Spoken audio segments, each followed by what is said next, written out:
Hello, everybody. Welcome to another special episode of Carlton People. They're all special because everyone's story is special. And today, I have Michelle Caruso with me. Michelle, what a pleasure.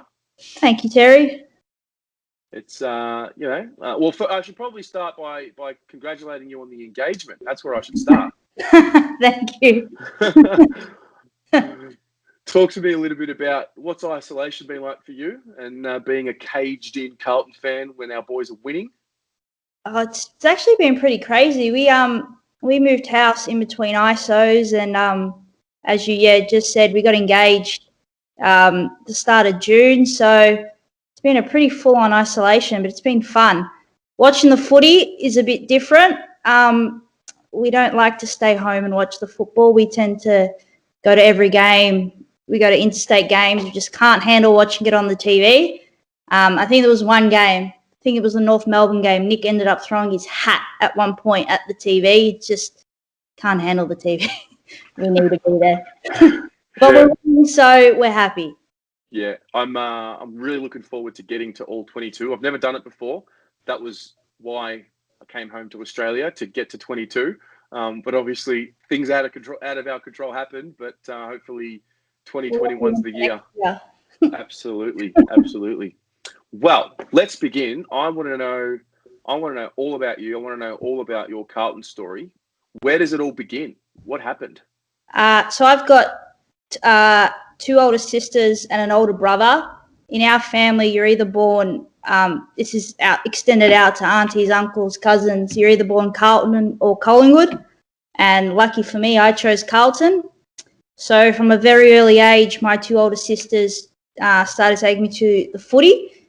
I've been told my first game was in 1994. I believe that game against West Coast at Princess Park, where Craig Bradley kicked that goal, was my first game.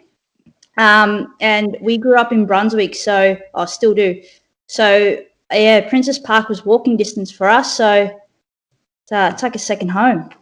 Yeah, I bet. You know, it's interesting when I ask that question because for the most part, no one really remembers the first game. I mean, my memory goes as far back to a game at Optus Oval against St Kilda. I don't remember anything about it. I probably can't even tell you what year it was. It must have been 94 or 95 or around about there. But I just remember flashes of, you know, St Kilda uniforms and shouting things to other fans and really getting amongst it. So, yeah, I love asking that question because it all starts at a different way and different things stick in people's memories in a different way as well. So it's all very interesting. So 94 West Coast at Princess Park and living I don't remember it. I've just been told that's the game it was. I like the research that's gone into that. So talk to me about your the memories you do have. What are some of the things or moments that stick in the memory? Pretty much just going to the games with my two older sisters. We're pretty close, so that probably football means the most to me because of that. That's created our close bond, and they used to take me to training, those, you know, the kids clinics, and yeah, our relationship pretty much all revolves around football. That's where it all started. But as a young kid, I wore the number 35 on my back, and not many people did, especially little kids with Peter Dean on their back. But he's always been my favourite player. What drew you to him? I have no idea. Just as a young kid, I was about 5 years old or even younger, and I just chose him. I wanted him on my Guernsey, and I've still got that Guernsey. So, yeah. That's interesting. I like that. I like the uniqueness of that. So Peter Dean, now my memory's a bit sketchy. Peter Dean was the one that did a couple of knees, right? Not too sure. I don't think so. I could be thinking of someone else. I thought Peter Dean. I remember his look. He had like a. The one who jumped off the podium in the '95 grand final. Oh, right. Okay. Okay. I can see why you might have liked him. A bit of character. Exactly. So you've seen, you know, the back end of the good times before we enter into this, you know, new era. And now we've been through, you know, some tough times, and it seems like 2020 is the the year where it's all starting to really turn around, or you could probably even say middle of 2019. Talk to me about that evolution. What's it been like with, expectations of being the mighty Carlton Football Club and winning, and then having to be a bit more patient? I don't like going into, whoever knows me knows, I don't like going into games confident, because you come out disappointed. So that way, you go in without any expectations, and if you come out with a win, it's amazing. But if you come out with a loss, you go, right, you look at the list and you can see the potential and the future, and sticking by them's really paid off, because we can all see what's coming now. Yeah, absolutely. Absolutely. It's funny. I talk a lot about I know that the media will say that we've been in a 20-year rebuild and all of that nonsense. Yep. I look at it as if this is rebuild number 2 of this modern era.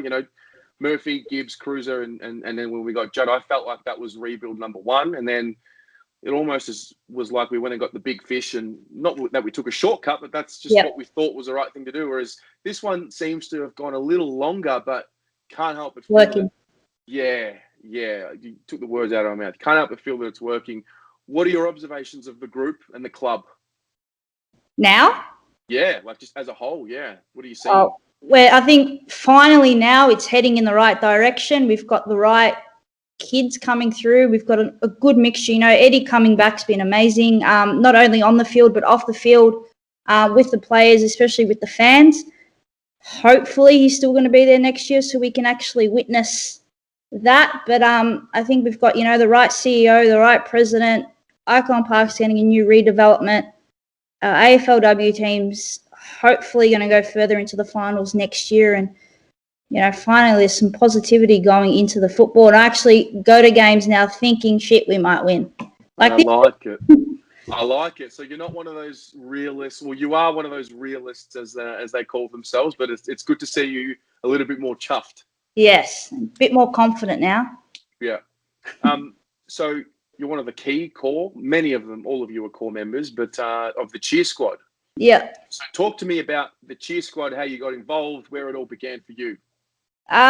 It all started with friendships, really. As I said before, I'd go to the games with my 2 older sisters, and then, I'd go to trainings and, meet new people, new friends, and then that's just how it started, how I got into the Cheer Squad, and, just still got my other membership with my sisters, but I've also got one within the Cheer Squad, and I wouldn't change a thing now.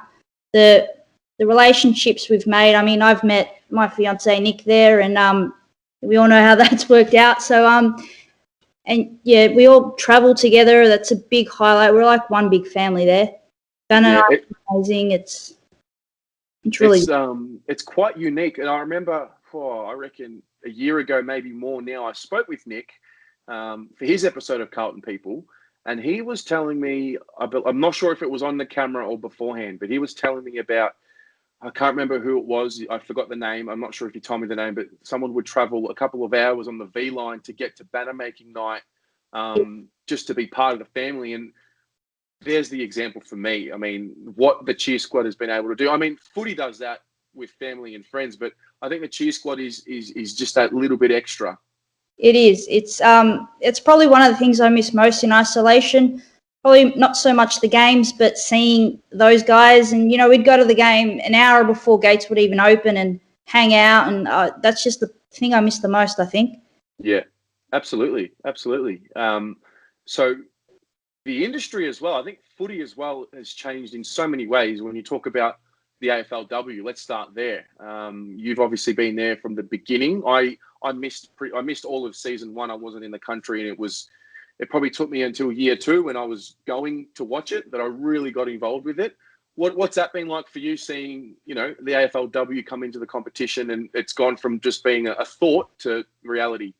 It's been amazing. That first game is something I'll never forget. When we raised the banner and the roar of the crowd and seeing the girls walk out still gives me goosebumps to this day. But we've got pretty good relationships with our AFLW players, and we just love going there every single week. And it's just great what the AFL have done, and hopefully we see it improve and, move further in the next few years. I've noticed that with the AFLW players. When I went to my first game, I think it was Carlton Collingwood last year. I think that was the first game that I went to live. And there was a lot of people talk about footy being a really corporate game now, and and all of that. Whereas when I went to the AFLW game, it was like a local foot. It had that local footy feel that the players were just an arm's length away, which they are. When we go to training and games and all of that, but it was a different vibe. It was very much more family oriented. What do you make of that? Oh, it's great. It's great seeing parents bring their kids, especially young girls, and you see the girls idolise players like Darcy and Taylor, and it's really good seeing little girls with an AFLW jumper on with a female number on the back. So it's been good. It's getting a lot of kids involved in footy now too. So it's been great to see. Yeah. Really cool footy. Yeah, I mean, my sister, she obviously didn't grow up playing footy because when we grew up, that just wasn't a thing. Yeah. Really, it just wasn't a thing, unfortunately. And she ended up taking it up. Obviously, when the AFLW came around, she decided the year after that she'd play. She won herself a flag at Bundoora and she retired. So she's come and gone. Yeah. That's amazing. But those are the stories that I think that's what it's all about. I think it's, change is something that in Australia takes a bit of time. We're a bit conservative here with new things and new ideas, and the fact that they've been able to push through and withstand all of that. And I think the testament is, we've lost Sarah Hosking, who's just a favourite of all of ours. But we as Carlton fans, we are so passionate about our club and our players. And obviously Sarah's one of the, what is it, 3 years on the list? Is that right? She played for 3 seasons? She's been there since the start. Okay. Yeah. Okay. So it's not a lot of time considering, a career can span from, 10 to 11, 12 years. Yeah. But to see how much it affected people that she had gone, I think that's the testament to how strong it is. Yeah, exactly. Yeah, and we'll still support Sarah. We'll, when we can, we'll still head to the Richmond games and support her from the sidelines. That's the kind of thing AFLW is. Yeah, yeah. I want to touch a little bit more on the cheer squad. So obviously banner making, and then obviously game day, you get to hold it up. What's your favourite game that you've been to on the ground? You've held the banner up. What was the atmosphere that sticks with you, or are there a couple? Round 1 is usually pretty big because, everyone hasn't been with footy for a while, so the roar is always huge then. And it's usually always against Richmond, so there's always a big crowd. There's always a big roar. Probably round 1 every year is probably the best. Yeah, that's exciting. It's such a. I remember going to games as a kid, and I remember always looking over at the cheer squad, and I had been in there a few times, and it's just where you get to unleash and scream and just be whoever you want and however you want to be. And I remember noticing, the people at the front waving the banners. I remember thinking, I want to be in the cheer squad one day. I know it sort of changed for me. I almost feel like, because I'm so feral at the footy. I'm so, like, a new side comes out of me that is only shown there, and now it's sort of caged up a bit. But what do you picture it like, when we are unleashed? Because I kind of feel that crowds were already big for our games, but I feel like they're going to go to another level. To be honest with you, I don't like thinking about it because it actually makes me really emotional. Just the thought of when we'll be there and we're in a final, and I just can't wait for that day. And I'm probably going to cry. I cried when we beat Brisbane. Teague first game, and I cried. Yeah. Just because we knew things were changing, and people who don't like sport don't understand how much it means to football fans. But I just can't wait for that day. Yeah, because we've been missing it for so long. Not that we forget, but I think you're right. I think it'll be very emotional, particularly after a win, because there's just something you can't explain it. Being at the MCG with 70,000 people, and you just sit there and be quiet, and you just feel the energy. It's unmatched, and that whole game day experience is amazing.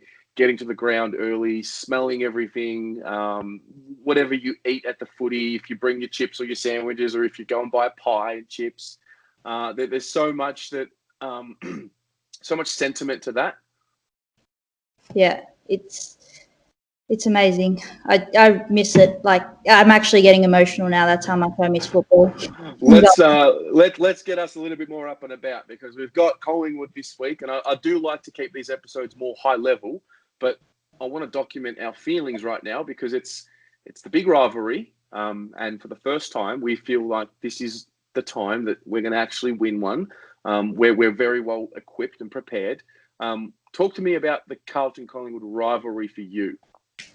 It's huge. As I said before, in my family, you're either born Carlton or Collingwood. I remember as a kid, before we went to the game, my brother's Collingwood, so we'd get told whoever wins, there's no coming home and fighting. I've got banter with my cousins. We message each other straight away after whoever wins or loses has to cop it. And that game, if we lose, I can't handle it. Like, I don't care. I can handle any other win, just not. I can't handle any loss against Collingwood. It really bugs me, and it was with me for a long time.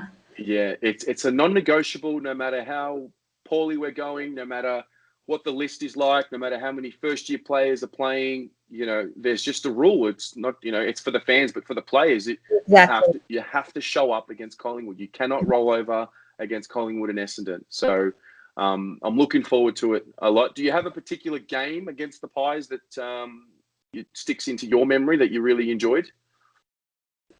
I don't remember what year it was. Fev turned it on. There was a few of those. Oh, he did it twice in 08, I reckon. Yeah, I remember that. That was one of those. It was Juddy's first year, 2008, and I reckon we beat them twice that year, and Fev dominated on both occasions. Yeah. Yeah. The days. Oh, they were, Michelle. They were. And it all ended because of the Brownlow night, but let's not get there. We might get emotional for that as well. It's a whole different story. So, new group, new crop, young boys everywhere who are now starting to mature. Who are some of the boys that you've taken a real linkage to? Jack Martin. Yep. Got him for nothing, and he's performing like a gun. Our new Piternet's doing quite well as a new recruit. All those guys at the fringe players, we didn't know what was going to come from them, like Cunners and Kennedy, and they've all started to show something now. And Fisher, it's been great. I think Kemp, once he's up and ready to go, hopefully will be something special. Future's very bright at Carlton. No, it is. It sure is. And the point about Kennedy and Fisher and Cunners is interesting because, for the first time in their careers, they're now starting to play against others who are younger than them. And, it's amazing what a little bit of time does, isn't it? Yeah. Yeah. Development, we finally got there. We did. And we're not even, we could make finals this year. It's not out of the question. I think 2021 and onwards will be I'm not sure if everyone this year was expecting and saying that we've got to make finals. But I think from 2021 onwards, I feel like that'll change, and then we'll be right there in the hunt. Yeah.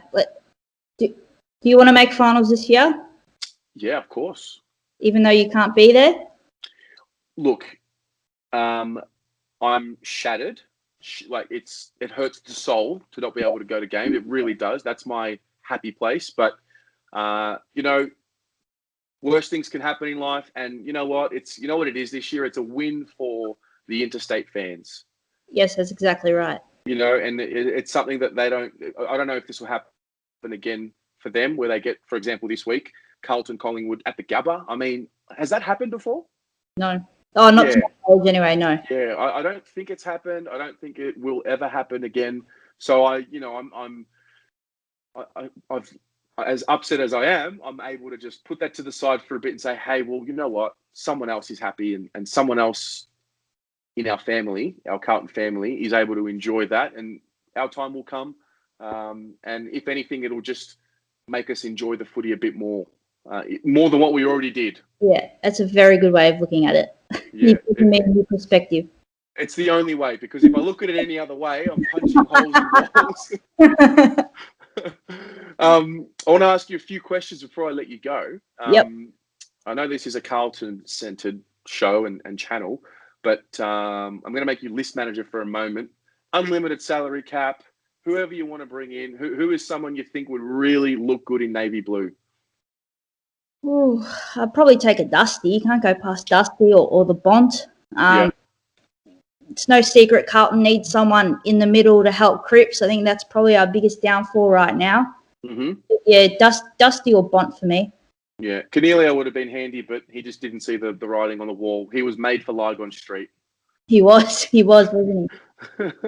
Free espressos and the lot. But anyway, sucked in. He can enjoy Western Sydney. One more. I asked this to everyone. We'll look back on this video in many years to come as a reminder. But I want you to sort of try and predict which year is it going to be. When are we holding up number 17? 2023. 2023. Do you subscribe to the theory that you've got to win, like you got to make finals, lose finals to win a granny, or do you think it can just happen any year? It can just happen. I mean, there's got to be a lot of luck behind it as well. You got to be lucky with having no injuries. Mm. Yeah, the injuries is probably the biggest thing. Yeah, not something we've had the rub of the green with, is it? Not at all. Yeah. Was a perfect example of that. Yeah, I mean, having Doc out for 2 years. Can you believe that? 2 years? Yep. 2 years. I forgot to ask you one more. Out of all the kids that are there in the group now, maybe who is one of the kids that you look at who's your favourite? That's not, your Sam Walshes and your big superstar names. Who's someone coming through that you think, yeah, I like the look of this kid. He's going to make it. Does Jack Martin count, or is he a big name player? I think he's a big name player. I'd go with Kemp. Yeah? I think he's going to be something special. Yeah. But just on that, my favourite player has always been, since he's arrived at the club, Ed Curnow. Okay. And he probably has never been many people's favourite player. He's always been heavily criticised. But now everyone seems to be getting onto his team now. Well, we talk a lot about the help for Cripps, and he's been doing it from day one, hasn't he? Yeah, he's quite underrated, the jobs he gets done week in, week out, but not many tend to notice it. So good. I can't help but feel that the number 35 has something to do with it as well. A little bit. It does a little bit, yeah. Awesome. Well, thanks so much for your time. I really enjoyed this. It's great to chat with you, and I look forward to seeing you, at the club or at a game, whenever that is. And go the Mighty Blues, hey? The Blues. Let's knock off the Pies.